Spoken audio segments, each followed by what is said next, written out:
Before we get started, I have a quick favor. I've been self-funding the Finding Genius podcast for 5 years now. I've done over 3,000 episodes. And as you can see on YouTube, we're up over 1 million views on the channel, which is fantastic. The next thing I really want to push on is to get up to 10,000 subscribers. Because once we do, we'll be able to put a donate button and we'll be able to solicit donations to help keep the podcast running and to also get the Finding Genius Foundation moving along. We have a big project studying anxiety, depression, and PTSD and working on a product to help people overcome these problems because I've seen them explode recently after the last 2 years of the whole virus situation. So if you would, please subscribe to the podcast. That would help us tremendously. Give us a thumbs up and check in the description for Buy Me a Coffee. It's about $5. If you could buy me a coffee, I'd really appreciate it. It would help keep the channel going, and I love coffee. Thank you.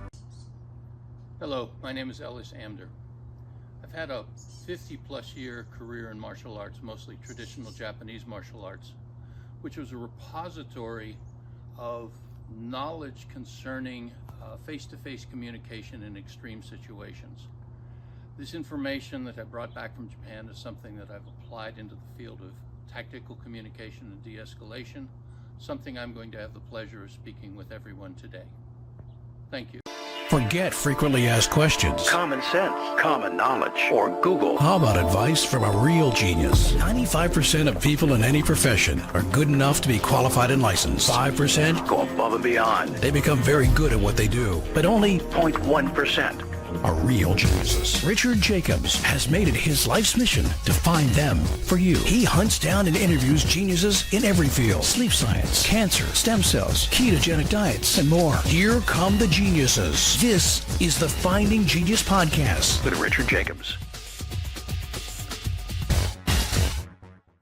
Hello, this is Richard Jacobs with the Fighting Genius podcast. I have a great guest today, author Ellis Amdur. He's a writer, an American practitioner of martial arts, and a crisis intervention trainer. He's published a number of books on martial arts and on crisis intervention, hostage negotiation, and also some fiction. I recently ran across some of his work on de-escalation of situations where you're involved with someone who's getting angrier and angrier. Maybe they're in a state of rage. So I went through his book called Words of Power recently. It was really great. So I was looking forward to speaking to him. So here he is, and welcome, Ellis. Thanks for coming. Thank you very much. Yeah. Well, if you would, tell us about your background. Were you like an angry young man and you learned about these techniques to be calmer, or what does it look like for you? Well, yeah, I was a combination of an angry young man and tended to lose my fights. And I was brought up, unfortunately, it's become topical once again. I was brought up in a community that was redlined against Jews and blacks. And my family was a Jewish family that lived outside the red line, but the school system was good. And among the Jewish kids in my age group, I was somehow appointed to be the defender of the faith. And so when there was a problem, I was the one who was sort of nudged to deal with it, which I wasn't very good at, really. Sometimes I won, sometimes I lost. But I got fascinated with learning how to protect myself. And the verbal de-escalation piece was more or less instinctive. I would be in situations that were dangerous. In fact, I just remembered one. I was talking with a friend last night where I held a man's hand in his pocket as he was trying to pull a knife on somebody else. I was 19 years old. I knew nothing. But I was talking to him, and I realized that he didn't want to pull it, and so I had to talk to him in a way that would support his desire not to pull it, because if I said the wrong thing, he would feel like he had to. So it was something that, for whatever reason, tactical communication came to me naturally, and then that sort of stayed with me as I started training in martial arts, which I've done for about 50 years. Yeah, I would think you'd see martial arts in a different way than many people would, especially people that haven't trained in it as long as you. It's like, how does martial arts fit into de-escalation and, handling aggression, et cetera? I would guess most people think, you can defend yourself, you can fight back, you can do this or that, but what's your perspective on it? Well, that's got to be part of the perspective because, for example, a pacifist who can't fight has to depend on the mercy of other people. A pacifist who chooses not to fight and chooses not to commit harm has a power and an authority, right? So we start with that I'd love to lead a peaceful life. I'd love to lead a life where I don't have to confront anybody, even verbally. It's not possible, but that's what I'd love. But as I started training martial arts, I went to Japan. I lived there 13 years, and I was studying and became eventually certified as a teacher in several archaic systems that were used to train people of the warrior class 400 years ago. And among what they had trained was the psychology of how you organize yourself in the face of someone who means you harm at arm's length or closer. So how do you organize yourself so you are calm enough to deal with that? But also, how do you organize yourself so that that person is put at a disadvantage so you can win the battle? When I came back to the States and started graduate school in phenomenological psychology, all that I had learned in Japan, I just flipped upside down. So instead of using that information to take advantage of somebody else, I was using the same information to support people when they were in crisis, to lead them to a safer place. Well, how do you deal with someone that's an obvious aggressor and who wants to do you harm? One wants to do you harm. Like, what does winning mean in that situation? Well, it depends what level of aggression you're facing. Let's start with the extreme and work backwards. If someone tried to hurt myself or my family, my loved ones, I would physically make it impossible for him to do that. Simple as that. But most aggression is not on that level. Most aggression is some upset or angry person. And we can regard anger as an attempt at communication, but as we get aroused, we activate the parts of our brain that in vernacular we would call the mammalian brain. And the mammalian brain, because we're pack animals, is focused on dominance hierarchy. So if you and I start to get upset with each other, I start breathing quicker, my blood pressure goes up, I start panting, I start tensing my muscles. My mammalian brain is saying that person is trying to dominate me. But if I raise my voice, if I act in an intimidating way, I'll be able to get the message through to him. I don't particularly want to fight you, but I want to win the argument. Unfortunately, when we start focusing on dominance hierarchy, we do start thinking who's winning and who's losing, not the truth, which, as I'm sure you and everybody listening knows, is the state of our political discourse these days. So when people are at the level of anger, this is where we try to de-escalate the person. And de-escalation is going to be any tactic we use to assist them to become calm enough so that they can think clearly again. Now, if the person becomes aroused enough and they begin to get in a rage state, now an enraged person no longer wants to communicate. And again, to highlight that, angry people are trying to communicate. That's why they say, shut up, I'm not finished. You're not listening to me. It's very clear they're trying to communicate something, but they're not looking for discourse. They're looking for you to get the message, which is different from a dialogue. I've seen people in fights, for many years, and there'll be a fight, and all of a sudden someone loses it, and they go crazy and try to attack the other person. I don't know if that's just rage or that's something else, but I've seen that in altercations sometimes. Sure. So, think about this. I start to get angry with you. You're blowing me off. You're dismissing me. You're speaking to me contemptuously. I start to get more aroused.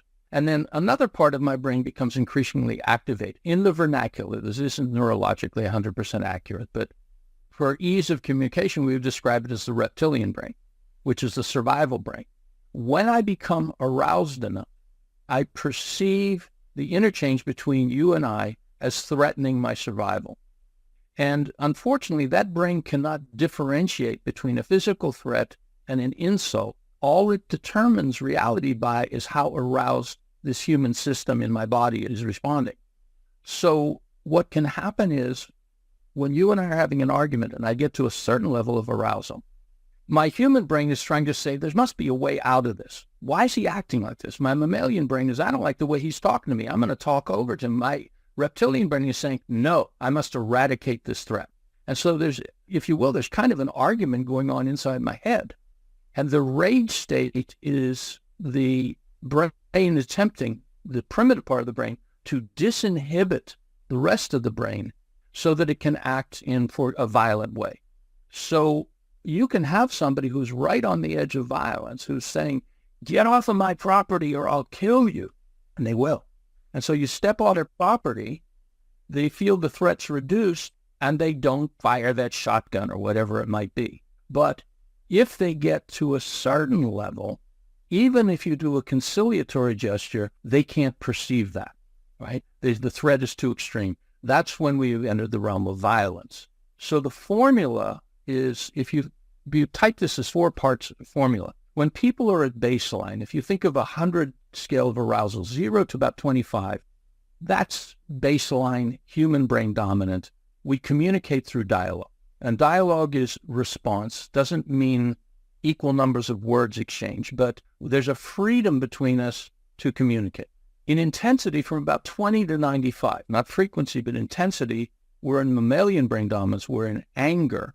And now, if we're going to solve this problem, we have to de-escalate the angry person, right? Using any one of a number of strategies.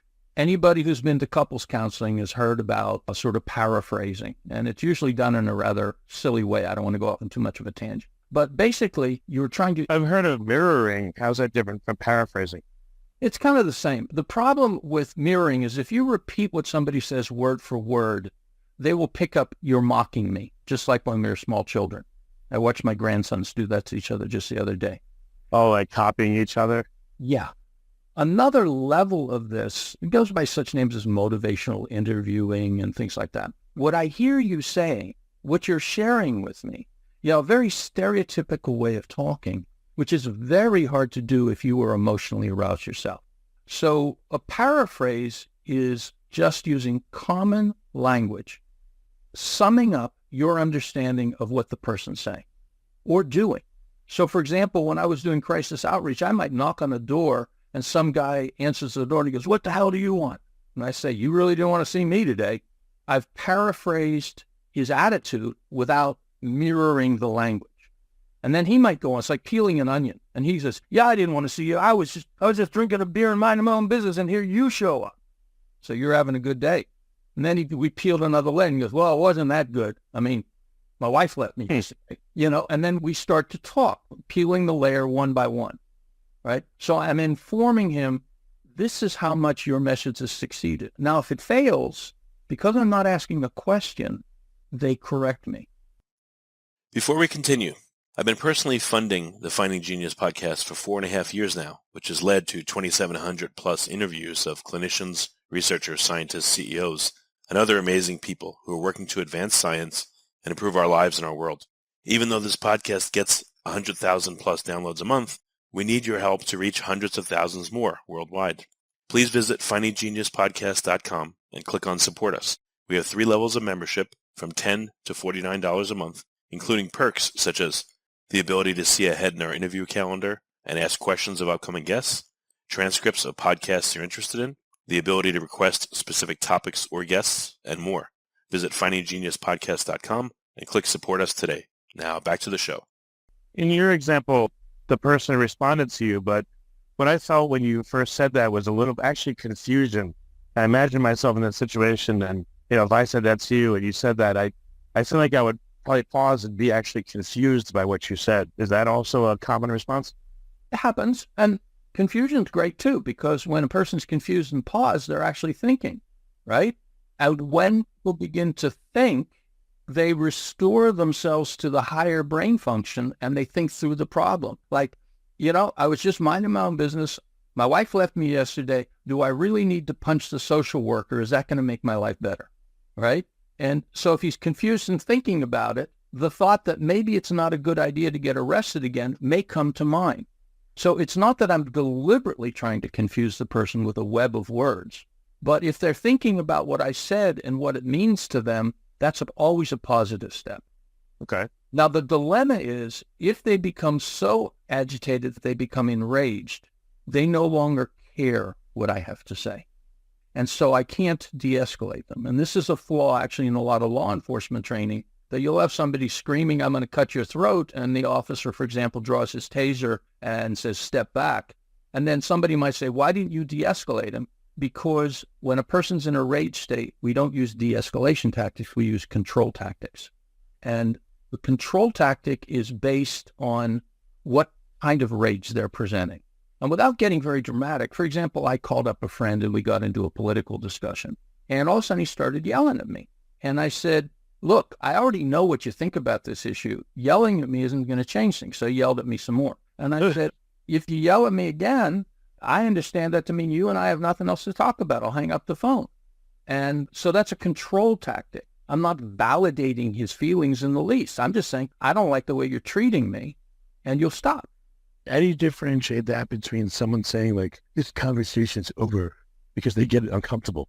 It seems like some people nowadays are on a hair trigger about that, and you can't really get anywhere with them because they just run and hide at the first sign of resistance. Right. And, because of some of the ways our society is developed, that feelings are very much overvalued from the time our children are very small, that seems to be a much more common response. And I think every one of us who doesn't choose to live that way has to realize you just can't talk to some people anymore. And unless there's an abiding interest that I must talk to a person, if a person gives me that smarmy, this conversation's over, blah, blah, blah, I say, all right.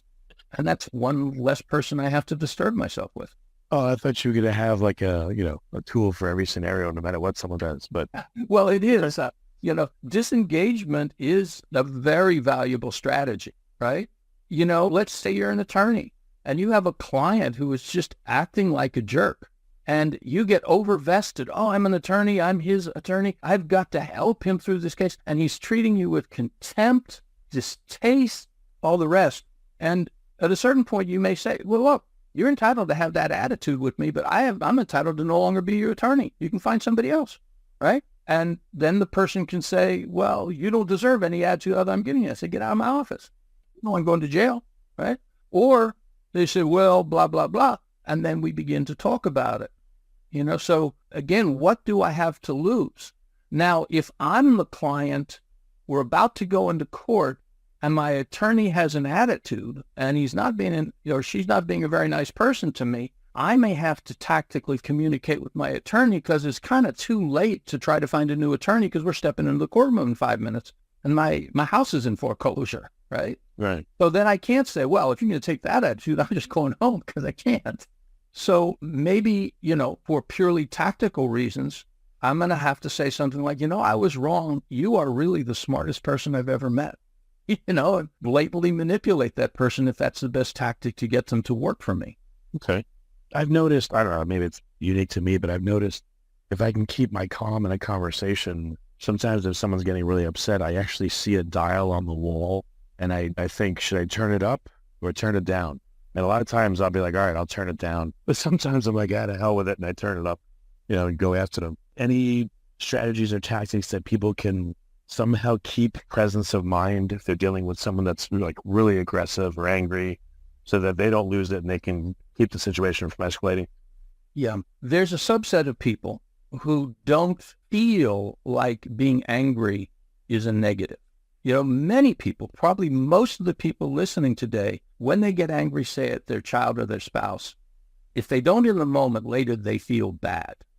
There's a subset of people, and I'm not talking about immoral people, who are just wired that. They're wired for the fight. Oh, you want some of this? I'll give you some of this. And so it's very hard for them to calm themselves down because they feel good when they're relinquishing control. And what I mean control is they're relinquishing control not only of themselves, but of the discourse, of the situation. So the first step is to recognize if you are that type of person, because that can really end up negative, even though you feel good. Literally feel good sometimes, just like, I guess, just letting it all out, yelling and screaming. Yeah. Some people like that, or being sarcastic, or putting somebody in their place, things like that. The second step is physiological. It is very important to recognize by physical sensation what emotion you are in. You see, emotions are not exactly physical. They're a sort of this liminal state that is between a physical reaction and an intellectual reaction and something else. But sensation is purely physical. So when I'm angry, I should know how I organize. That for myself, my shoulders tighten up a little bit. I get a little smile on my face and my eyes open wide, which you might say, well, thinking about that, that's indicative of your character. But I don't want to be preoccupied with psychologizing it. I just want to be able to recognize this. And then what I know is situations work out best for all concerned when I slow my breathing down. And so even though I feel good, I need to resist that temptation and use one or another kind of tactical breathing. In Words of Power, I have what I think is the most effective way because it really tunes us into our own body. There's a very commonly used and effective way of breathing you could call cadence breathing. Inhale for 4, hold for 4, and exhale for 4. The only thing I don't like about that is it requires you to count in your head when your mind should be on the situation. Nonetheless, there are different types of breathing that you should recognize. The best way to think of it is not like, oh, I'm a sage right now, I'm enlightened, but like a cat walking on the edge of a fence. The cat is ready to jump off at any moment, ready to keep her balance, ready to leap up to a tree limb, ready to get into a fight on the top of the fence if another cat comes its way, right? So this kind of dynamic, calm balance. Or another image I like to use, if you think about a skater, a kid on a skateboard going down a steep hill, and they're just gliding along. Their body is so relaxed in this kind of slack S curve as they go around the corner. And there's a car right in front of them. And they stomp on the back rail, stop dead. The board flips up in the air. They flip off the driver, throw the board down, and skate around them. Their heart rate hasn't changed because they are skilled at managing that situation from beginning to end. And so the cultivation of a breathing method in which you can physically recognize, I'm ready for anything, the best of me is now involved. This may sound silly, but, if someone listening wants to go practice this, they shouldn't create deliberate situations where there's someone angry at them, but how can they find practice in a safe way? Actually, it's a great question. So the first thing to do is, for example, that you would use circular breathing, the method I have in Words of Power. You'll recognize that you are beginning to get skilled at this when you will feel a physical sensation, whatever, you can call it whatever you want, anything from auto-hypnosis to circulating your chi or your prana, doesn't matter. But when you feel that circulation through your body, which I know the air doesn't circulate that way, but there you go. What I'm going to do is choose the minor stresses of life. I'm stuck in traffic. I am going to be late. There's nothing I can do about it. I will do my breathing. Now, a corollary of that is, that may make the wait in traffic a little better, but that's not the point of this. To add one more example, I'm in the supermarket. I've just put 7 items on the 10-item fast checkout line, and the person in front of me has laid down 15 items. 2 people are trapped behind me, and they turn around and start talking to me about their food allergy. And, my own food allergies are endlessly interesting to me. Other people's I could care less, right? Do your breathing. Now, what the goal of this is when we get stressed out, we have typical physiological responses. Some of us hold our breath. Some of us begin to breathe faster. We compress our lips. We raise up. We tense up. We do these different things. And we're creating a feedback mechanism between our body and our mind. Yeah, you're really pissed off. This person's in your face. Yeah, and it amps itself up. But what I'm going to try to teach myself to do using the minor stresses of life is anytime I'm presented with a stressor, I breathe slower.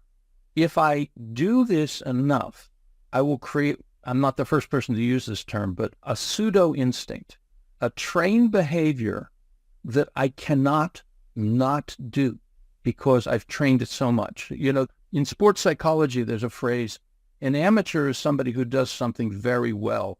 A professional is somebody who can't not do it that way.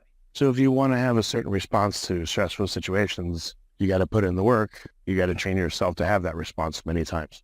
But life will give you, so many examples on a daily basis of minor stressors so that when something major comes along, it becomes almost automatic that our breathing is slower. I know a good way to train is call government offices and ask for services. Train people to be very patient. Yep. Or tech support.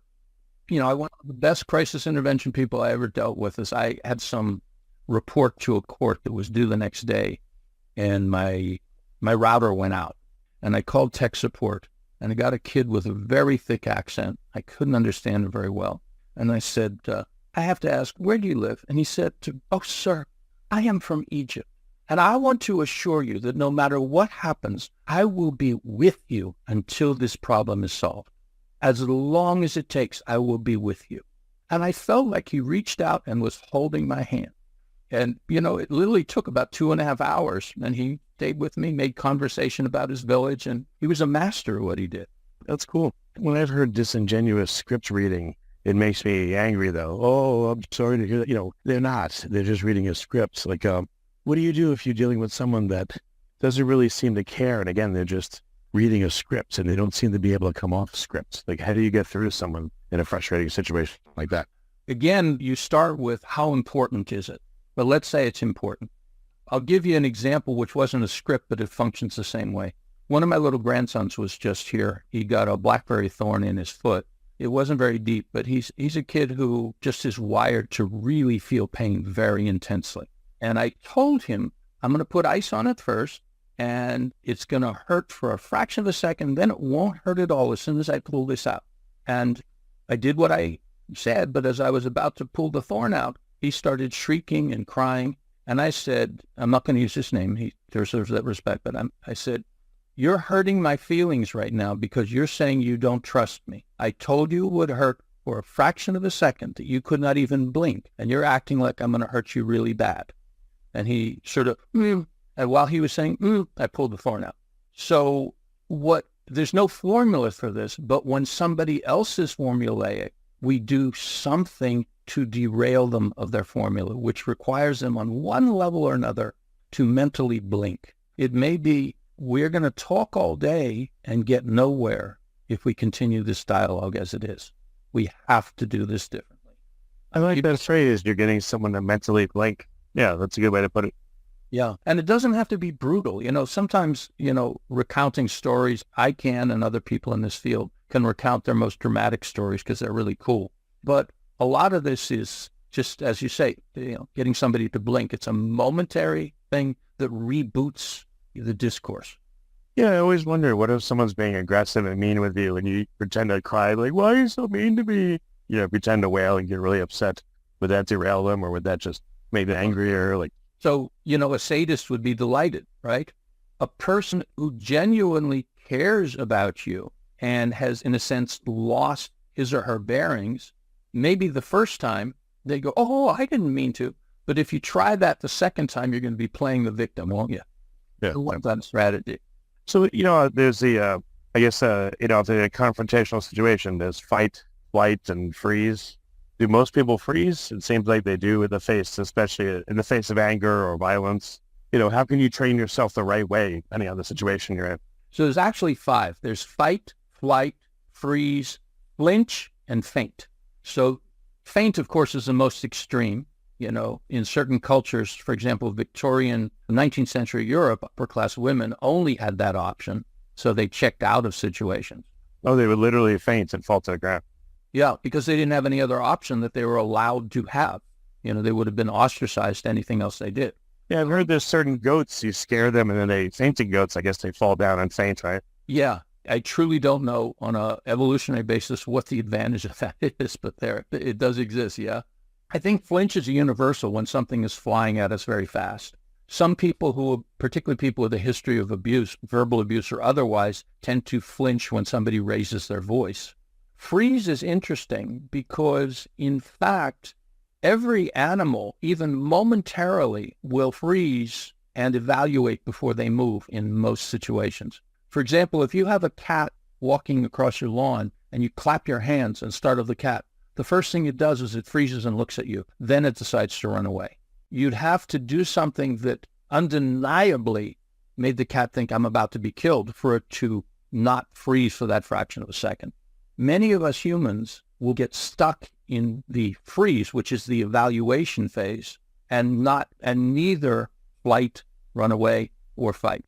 So again, some of this has to do with training, and that's one of the purposes of martial arts, that you get in situations where you realize somebody pinning me down on the ground with their body weight, unlike the way this used to feel, does not have 100% advantage over me because I know how to move in such a way that they will fall off to one side, for just one example.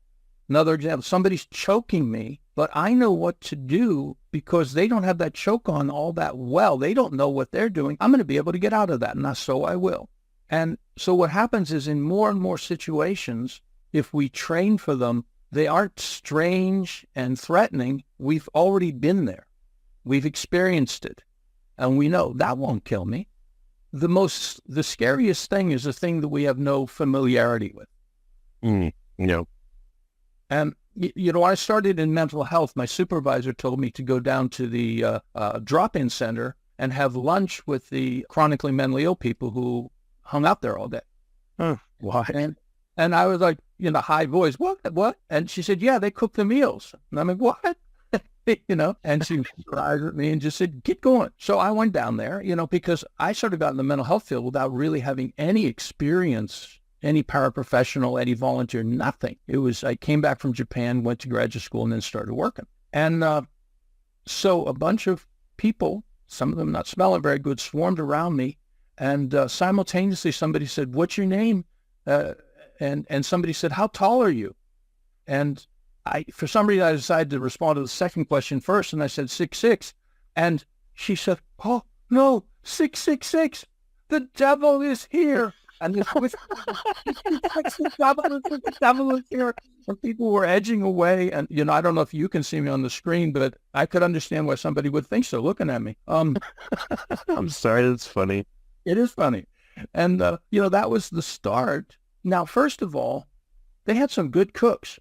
And what happened was the people I was seeing in the afternoon who were not in crisis, who were just hanging out, at midnight might be the person whose home or whose shelter I was called to, who was then suicidal. And because two things, I was now familiar with a lot of strange behaviors that I realized, wow, those people, that person's acting really weird, but that's not dangerous. It's just weird. And on the other hand, the patients had seen me, had eaten with me, had broken bread with me. I was not some stranger. They already had an experience of, if you will, being nourished to be in my presence. And that was okay. So looping back to your question, that which we are not familiar with is going to be that which we are not able to manage very well. And martial arts, in my mind, its main purpose is it's a laboratory for real life. It prepares, it's unless you're going to fight in a ring, that's not your job. It ain't real life, right? Or if you're going to military learning modern combatives. So it's a laboratory, and as if practice to prepare for analogous situations that happen in the real world. Yeah, like I've done Tai Chi for about 8 years, and we did push hands, and that was really interesting because you learn what it feels like to feel someone's weight and to push and then be pushed, and it really helps quite a bit. I absolutely agree. I love Tai Chi. And it's for some people, it's so slow in the push hands. I mean, that's not a real fight. Yeah, it's not a real fight, but you're learning so much about balance, not only other people's balance, but you're learning your own balance. And then you're learning about your internal emotional balance. How do you handle losing? How do you handle winning? Yeah, how do you handle someone that's being a jerk and not really playing by the rules? That kind right. of thing, yeah. And can you say that is a good practice partner for me to have? Or do you just say, I want to quit. I hate this person. All right, so martial arts has done that for you. But again, what are outlets for people to be able to practice safely? What could they seek out? Like, what are some examples? I think one of the best examples or one of the best things to do is what law enforcement officers in a well-run agency do after something happens, an after-action review. And an after-action review is dispassionate look at what happened, what went wrong, what went right. So let's say my wife and I are bickering and it ends at that moment unpleasantly. Well, what I could do is go off by myself and brood about it and plan my revenge and, plan what I'm going to say next time. Or I'm going to say, I've been with this woman for 24 years and she is so wonderful and I'm so pissed at her right now. What's going on? What happened in our communication that I was not able to, say what I wanted to say to get my point across or whatever that is. And then I'm going to look at how was I organized? Did I enter the discussion already physically tense, which meant physically I was ready for a fight with her? Or was I in fact in that open, spacious skateboarder kind of stance? And why did I lose it? So I'm going to review those things and I want to have a touchstone of sort of physical ease. The situations work best if throughout, just like you would know from Tai Chi, when you are in that state of dynamic relaxation, it's not flaccid relaxation, it's a tensile relaxation. And that's true emotionally. How adaptable am I? How able am I to realize I had the wrong impression of the situation, I need to reboot, as opposed to committing regardless, because if I backtrack now, I'd lose the argument. So reviewing situations in a dispassionate way is a way to prepare for the next time it happens. And the guarantee is whatever situation you have trouble with another human being is going to happen again and again and again. And we're either going to repeat the same pattern of mistakes or do better the next time. So, I mean, who in that we'll see out in the world is trained to de-escalate? Like, are bouncers trained that way, or police trained that way, or security guards trained that way, or this training really is absent from a lot of professions that really need it? The answer to that is yes and no to all of it. I've probably worked with 500 different police agencies teaching these skills.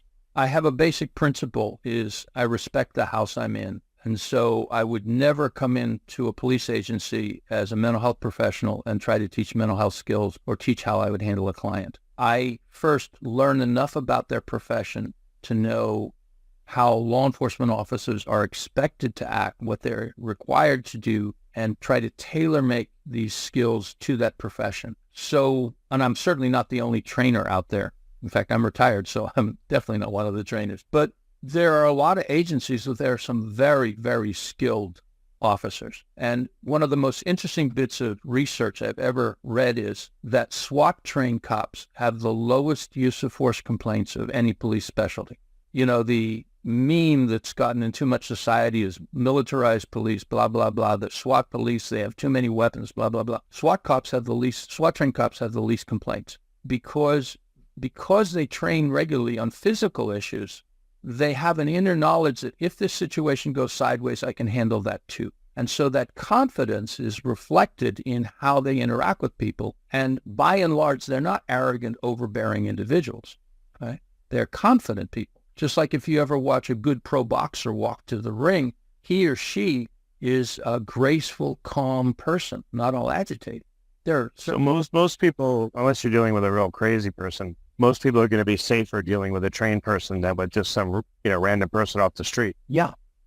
Now, the issue you mentioned, bouncers, in England, they actually have a certifying process that the police, they were having so many fights with doormen and bouncers that they decided to co-opt them. And so to become a doorman in Britain, you have to go through a certifying course. And, you get a badge or a certificate you have to renew every year. So you're part of the team. And in the process, you develop some and learn some basic skills.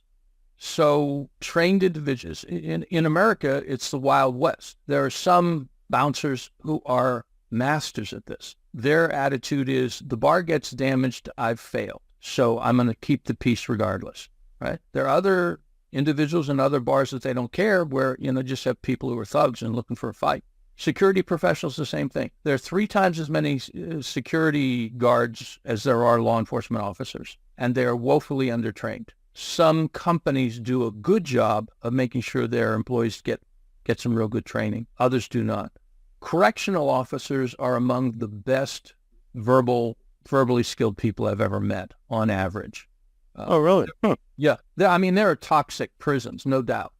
But if you consider this, that a correctional officer is managing a pod or a wing with 25 or 50 people, he or she is not armed, right? And they're with people who are very dangerous. There is a kind of agreement that you guys want to get out, so I'll treat you with respect. You treat me with respect. If somebody doesn't, then, you call the troops, so to speak. But when I've done training for correctional institutions, I have never had an audience that I would say 98% of the correctional officers are listening to every word, taking notes. How can I use this? How can I keep myself and not only my team, but how can I keep the inmates safe? Again, contrary to stereotypes we sometimes hear. How often do you see that the most problematic people are the ones that will provocate to get someone angry, to get into a fight? Is that correlation true? Or, again, who are the most difficult type of people to deal with, and what will they do? Well, there's different types of really difficult people. Now, you're talking about the person who is responsible for de-escalating, or the people who are just generally a danger to us? Yeah, it's people that are genuinely a danger to us. How can we tell? What kind of warning signs will we see?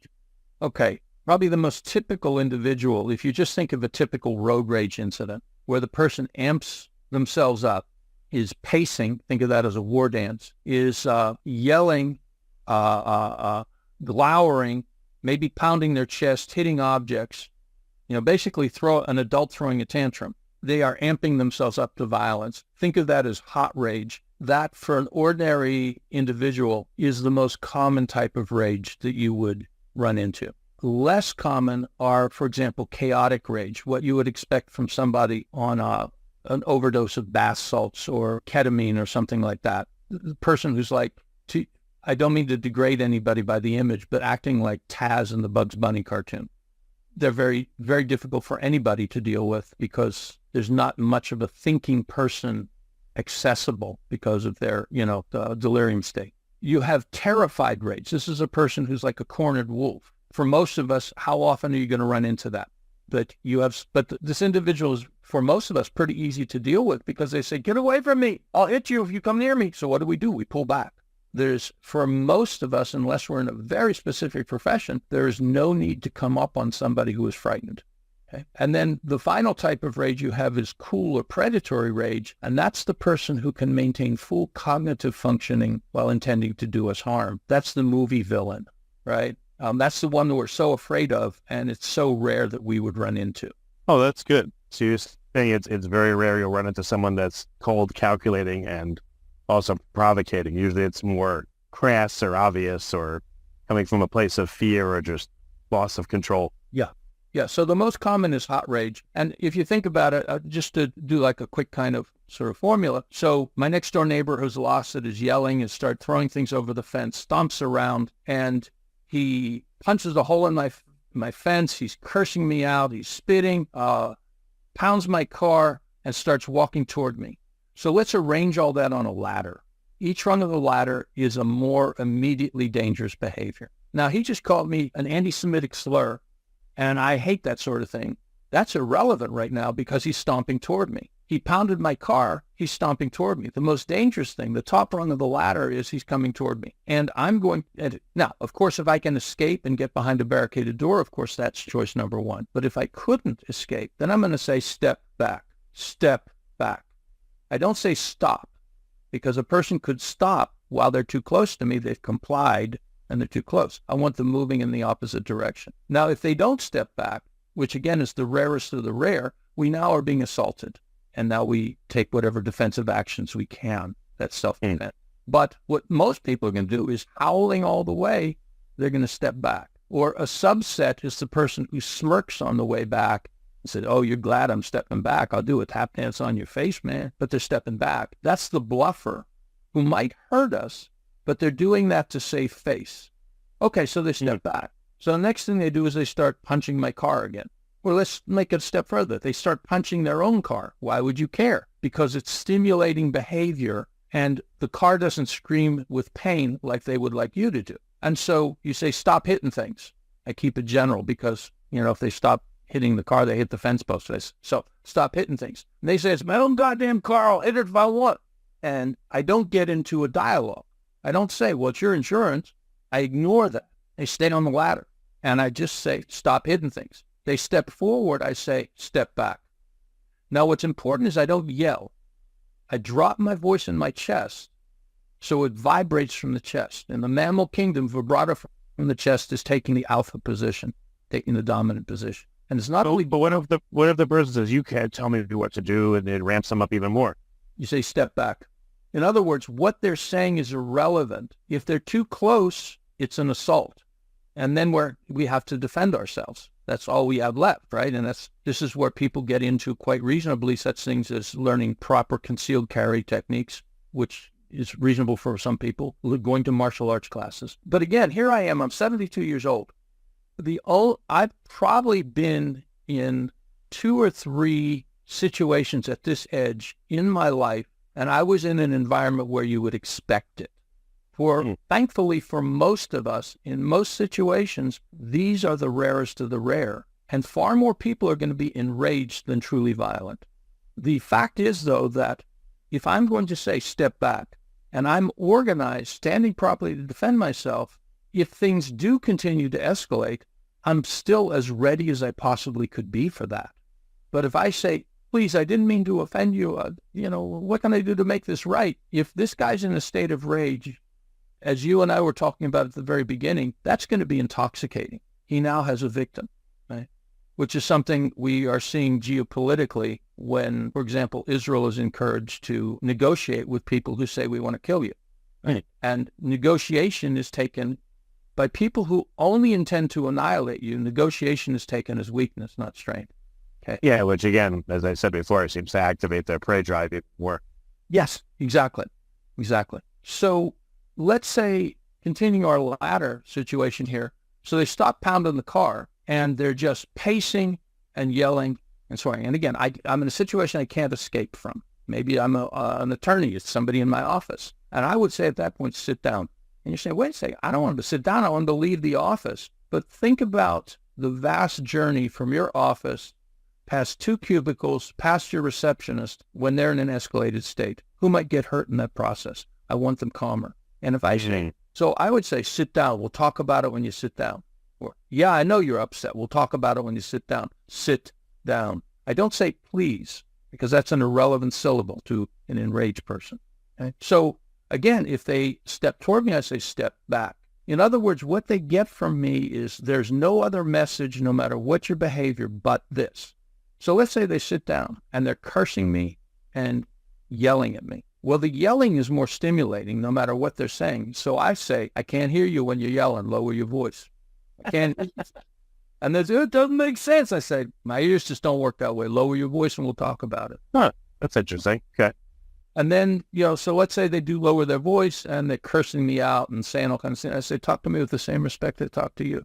We'll talk about it and you stop swearing. So then the question comes up. Let's say an attorney is listening to this, since we started with that sort of hypothetical. And you say, what are we going to talk about? Depends on the situation. But the last thing I want to do is reward that person.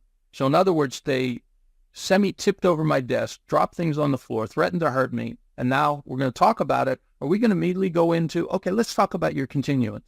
Are we going to say something like this? Mr. Amdur, I'm well aware that you are very worried about this case. Sir, we are talking about it.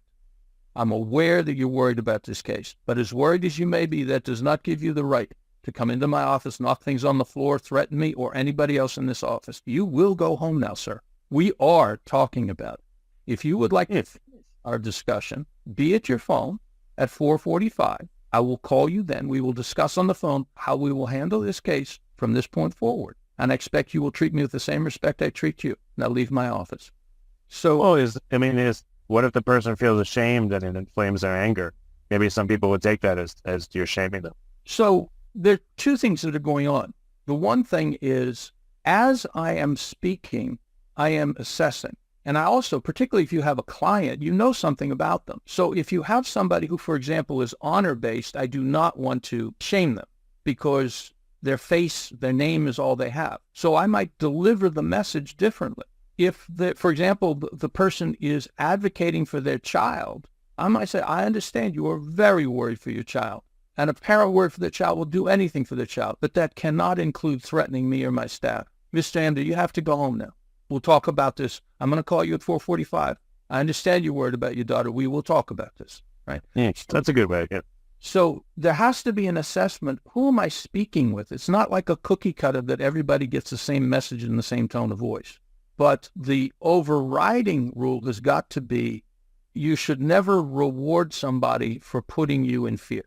Because if you do, that is the new starting point from your next conversation.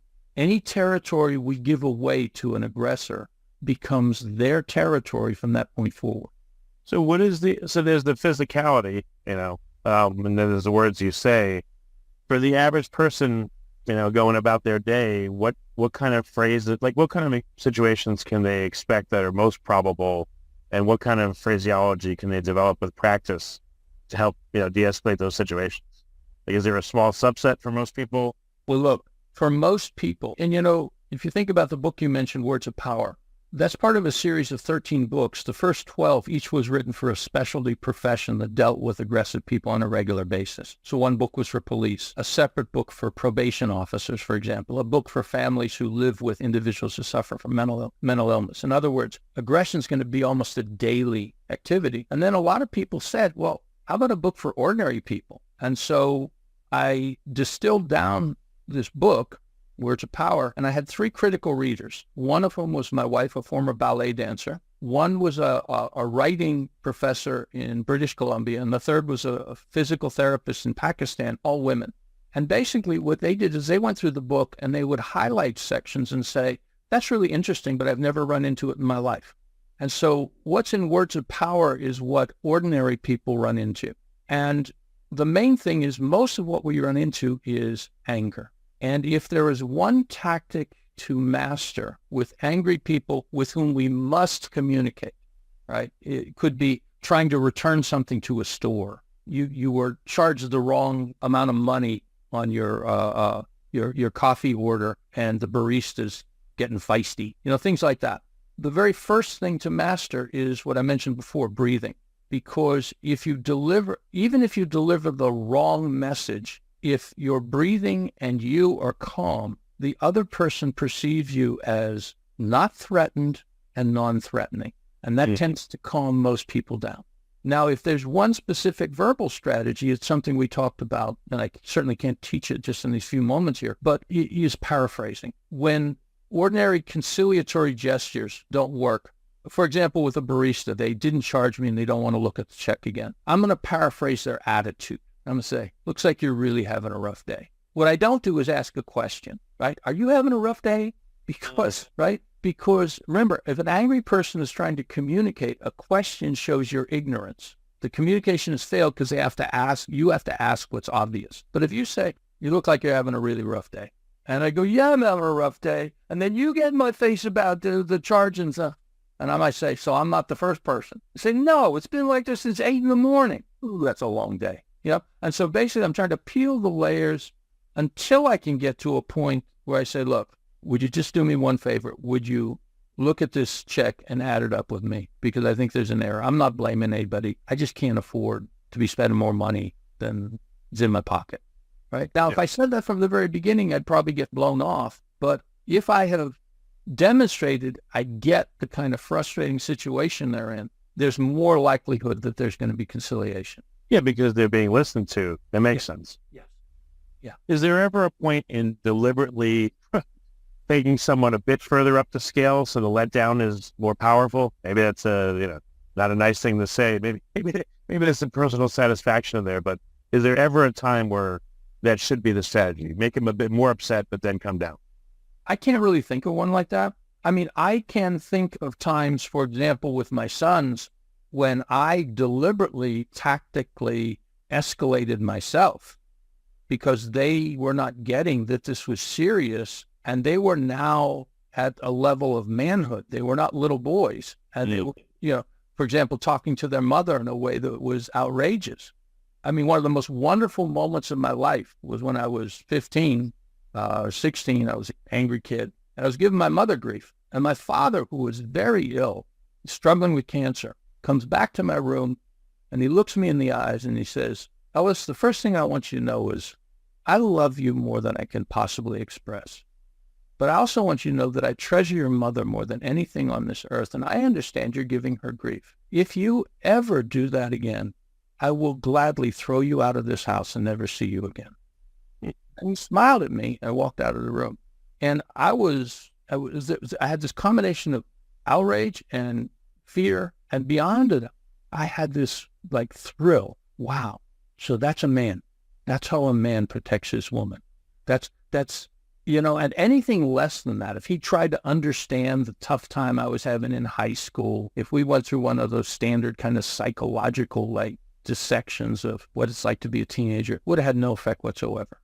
But in that sense, he escalated in the service of peace, but he didn't do it to provoke me. He just basically said, this is far more serious than you comprehend, and you better take it seriously. Yeah, that makes sense. Okay. Well, excellent. Ellis, thanks for the time. It's been a really great call. For listeners, is the recommendation, if they want to learn these de-escalation techniques, go to Words of Power, unless they're a particular kind of professional? What would be your recommendation for people to take a first step towards helping themselves?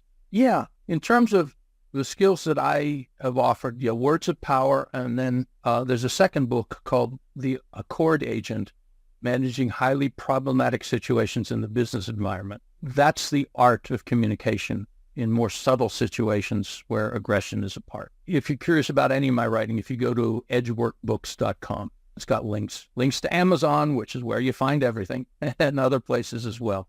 But yeah, Words of Power is the sort of the first book to start with.